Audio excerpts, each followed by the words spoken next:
Human civilizations are built around climate stability, and that's something that I don't think a lot of people realize when we talk about the issue of climate change. And the issue of climate change is that climate change is a threat to humans and biodiversity, and we must change the way that we produce energy.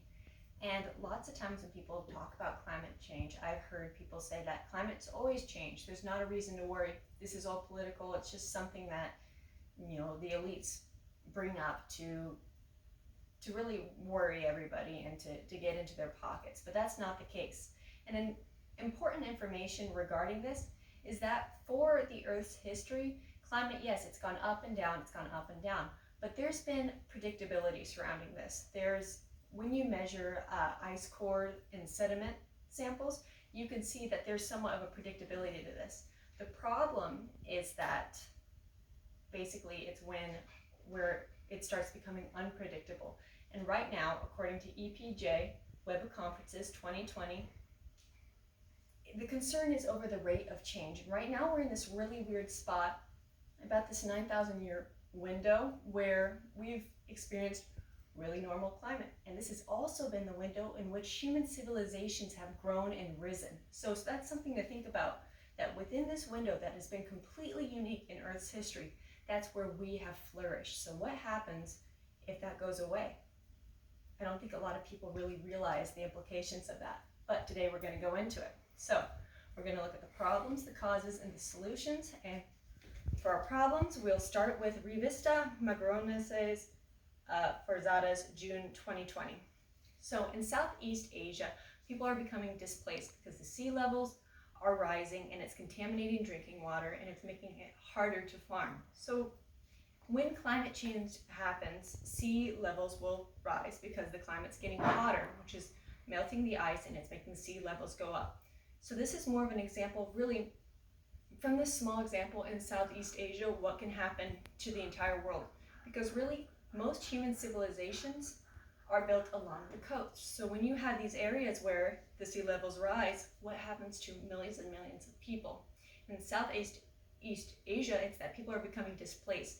They're not able to make a living the way that they've been able to for their entire lives and their parents' lives. It's hard for them to try to figure this out. And there's some level of trying to adapt, but still it's difficult. And this is going to be something on what everybody's supposed to deal with across the world, because we don't want to worry about it and try to fix it. And second source is from Food and Energy Security, February 2021. And global food production is also at a risk, because think about it. If you have a climate that you can't count on, how are you going to be able to count on crop yields? According to this source, 3.1 to 7.4% of a reduction in crop yields for every degree increase of the global means temperature is at risk. So this would be a large amount of food that we wouldn't be getting anymore. And this is just for every global mean temperature increase. So this is really also something to think about. If you can't count on climate to grow stuff, how are you going to be able to take care of millions and billions of people in the world? These are logistical problems that people don't really think about enough. And according to New Scientist, April 10th, 2021, there's also an element of the loss of biodiversity. So it's not just us that will be hurt, it's animals all around us.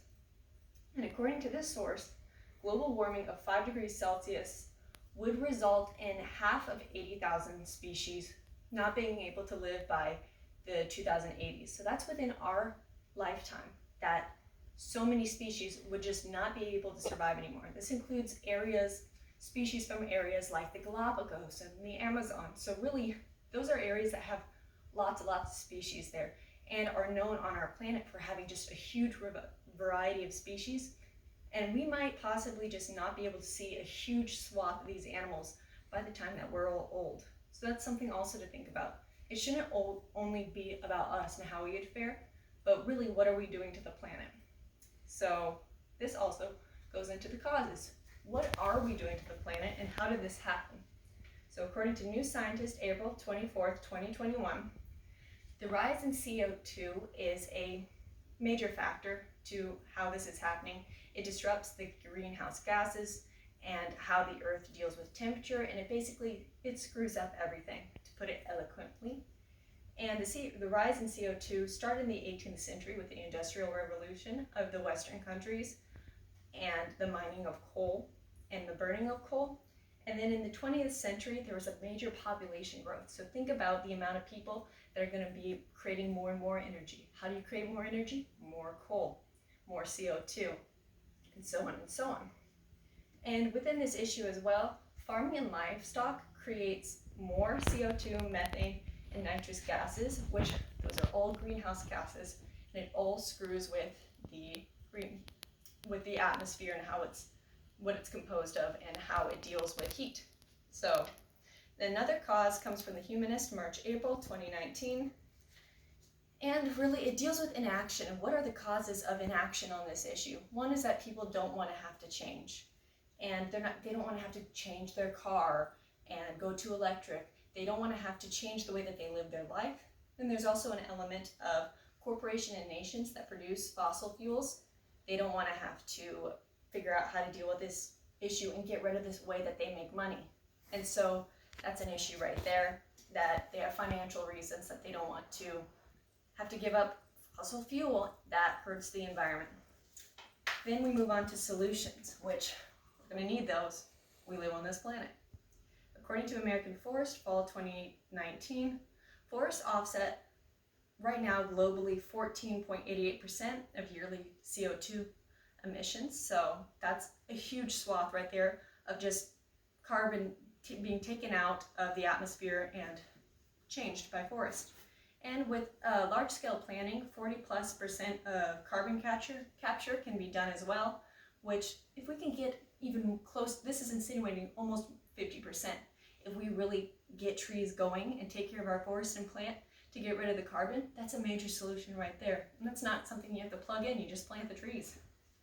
According to Time Magazine, November 8th, 2021, logistically, you want to ensure rapid transition away from coal. So stop coal mines from being built and coal plants from being built in the first place.